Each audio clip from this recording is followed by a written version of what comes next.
নাটক জঞ্জাল করুণী, নাট্যকার উর্মি রায়, চরিত্র একটি মেয়ে।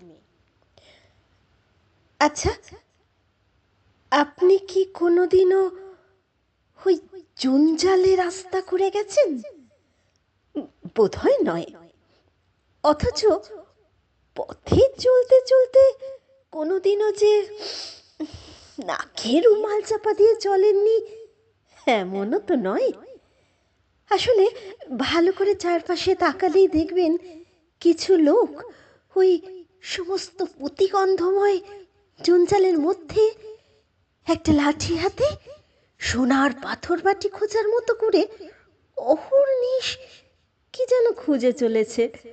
আর মাঝে মাঝে এক নতুন কিছু আবিষ্কারের আনন্দে তাদের চোখ মুখগুলো কিরকম উজ্জ্বলতায় উদ্ভাসিত হয়ে উঠছে। আগে হ্যাঁ, আমি একজন জঞ্জাল করুণী। আমার এই জঞ্জালময় জীবনের শুরু যবে থেকে, তখন থেকে আমি ঘর ছাড়া।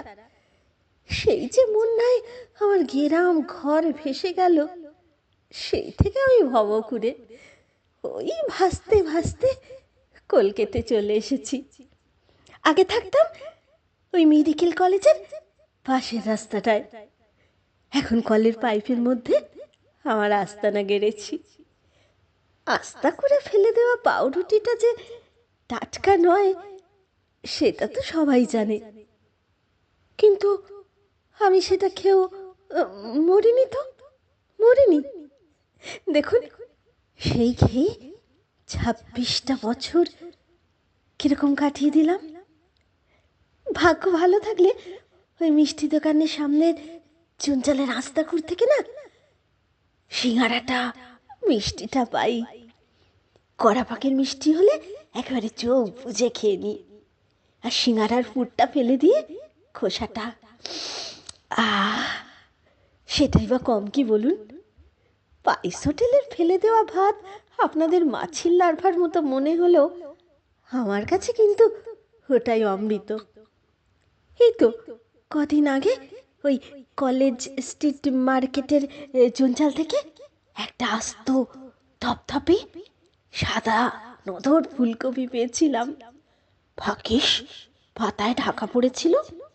একেবারে তুলে নিয়ে হোটেলওয়ালাকে দিতে আমাকে না অল্প ভাত আর ডাল দিল। এই তো সেটা খেয়ে দিব্যি বেঁচে আছি। অথচ না প্রথম প্রথম বেশ ভয় করতো জানেন। কি ভাবা, যদি মরে যাই? তা না, মরিনি তো, দিব্যি বেঁচে আছি আর থাকবো। কই মাছের জান আমাদের, আরে অত সহজে কি মরে? সত্যি কথা বলতে কি, এসব সত্যি ফর্তি খাবারগুলো না ওই বিড়ি সিগারেটের থেকে অনেক কম ক্ষতিকারক। ঠিক বলিনি বলুন? গেল হপ্তায় একটা বালিশ পেয়েছিলাম আর একটা কেটলি। এখন আর অবশ্য যা পাই একেবারে হামলে পড়ে নিই না, একটু বুঝে সুঝে নিই। তাই বালিশটা আর নিইনি। আরে রাখবো কোথায় বলুন তো? কেটলিটা নিয়েছি, কিন্তু সেটা না আমার ফুটো ছিল। এই যে আমার এই ফুটো কপাল, এইটার মতো। কিন্তু তাহলেও ওই বউবাজারের পুরনো বাসনের দোকানে বেচে না 10-10টা টাকা পেয়েছি। তাই দিয়ে ওই শিব মন্দিরের পাশের দোকান থেকে ডাল বড়া আর মুড়ি কিনে খেয়েছি। ও, এই জঞ্জাল খাটতে খাটতে শিখেছি জানেন, কোথায় বড় লোকদের জঞ্জাল জমা হয় আর কোথায় গরিবদের, কোথায় পচা সবজি, পচা খাবার, পচা ফুল, আর কোথায় ওই ছেঁড়া জামা কাপড়। তবে ওই হাসপাতাল, ডাক্তারখানার ওই সব জঞ্জালকে বাবা আমার বড় ভয়। ইঞ্জেকশনের ওই সিরিঞ্জ ফুটে যদি কোনো বাজে অসুখ করে, হ্যাঁ?